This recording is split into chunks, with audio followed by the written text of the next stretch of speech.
मेरा नाम पार्वती यादव है। कहीं बैठी हो पार्वती यादव जी? तो हाथ हिलाइएगा। पार्वती यादव आपकी है? दोनों हाथ हिला दो ऐसा एक बार। मेरा नाम पार्वती यादव है। मैं न्यू कुर्सी पार्क भिलाई से आई हूं।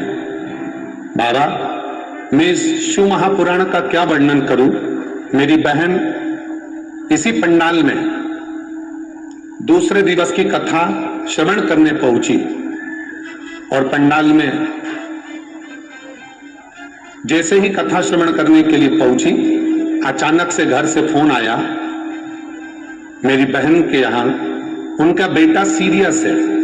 तो मेरी बहन यहां से कथा भी ना सुनी है और दोपहर में 1:30 बजे बस बाबा को प्रणाम कर भूमि को प्रणाम कर मेरी बहन यहां से निकल गई।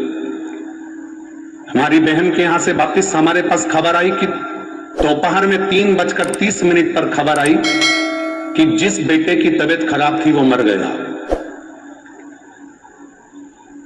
लड़का शांत हो गया तो हम भी घर चले गए। यहां से 3:30 बजे हम यहां से कथा में से उठकर घर चले गए और घर जाने के बाद में हम हमारी बहन के यहां जाने की तैयारी करने लगे क्योंकि उसका बेटा शांत हो गया।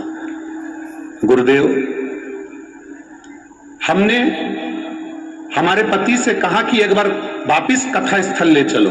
कथा स्थल आए, एक कंकर को उठाकर नमन किया और उनसे विनती करी कि हमारे बहन का लड़का मर गया, ऐसी सूचना आई है, पर आप सीहोर वाला महाराज कहता है 3 महीने में सुनते हो, आप क्यों ना सुनते हो। गुरुदेव, हम उनके घर पहुंचे और मालूम पड़ा कि उस बच्चे को एक पैरालिसिस का जम के झटका आया और बच्चा वापस जीवित हो गया।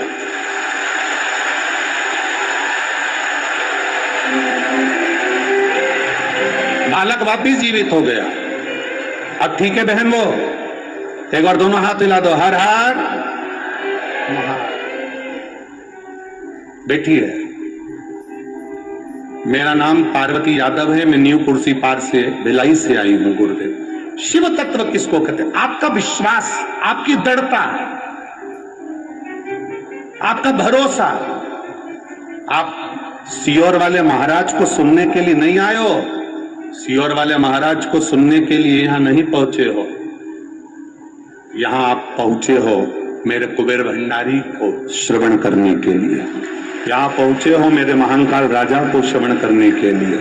यहां पहुंचे हो एकांतेश्वर महादेव को श्रवण करने के लिए। यहां पहुंचे हो चंपेश्वर महादेव को श्रवण करने के लिए। यहां ये छत्तीसगढ़ की धरा, आप ये मत सोचिए कि मध्य प्रदेश की धरा में महाकाल बाबा विराजमान है या बिहार में भगवान वैद्यनाथ जी विराजमान है। संपूर्ण विश्व की एक एक धरा, एक एक गांव, एक एक शहर, एक एक मोहल्ला, एक एक क्षेत्र, एक एक सोसाइटी, एक एक कॉलोनी, कुछ भी शंकर के बिना नहीं है। सब जगह शिव विराजमान है। प्रत्येक जगह पर,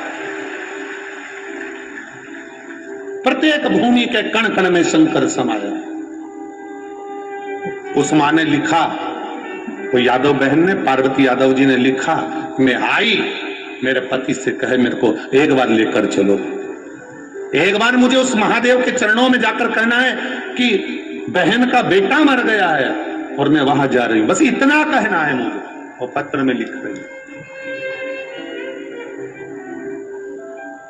मरे हुए व्यक्ति को झटका आ जाना और झटका भी आ जाना और वापिस जीवित हो जाना, अकाल मृत्यु वो मरे जो काम करे, चंडाल का काल उसका क्या बिगाड़े, जो भक्त हो महाकाल। शिव बिना नहीं हो सकता। कौन आया, कौन गया, कौन देख रहा, कौन देख रहा। हम तो आप लोगों से रोज मिलने भी नहीं आते और ना हम लोग वहां मिलते हैं। हाँ, 7 दिन में 1 दिन जरूर पहुंचते हैं आपसे मिलने के लिए, बाकी के दिन नहीं पहुंच। आप रायपुर में भी थे तो भी 1 दिन हमारे 7 दिन में 5 दिन में, कोकड़ी में थे तो 1 दिन जरूर आए पंडाल में मिलने के लिए। आप हाले कोसा में थे, 1 दिन जरूर आए। शिवरी नारायण थे, 1 दिन जरूर आए। ऐसा नहीं कि यहाँ नहीं आएंगे, यहाँ पर भी 1 दिन मिलने के लिए प्रयास रहेगा। आजकल में कभी भी रात्रि के समय 5-10 मिनट आपसे मिलन हो जाए, ये पर हम मिले ना मिले, आपका रोज का मिलन उस महादेव से होना चाहिए, प्रतिदिन का मिलन, प्रतिदिन का उससे मिलन होना चाहिए। हम मिले ना मिले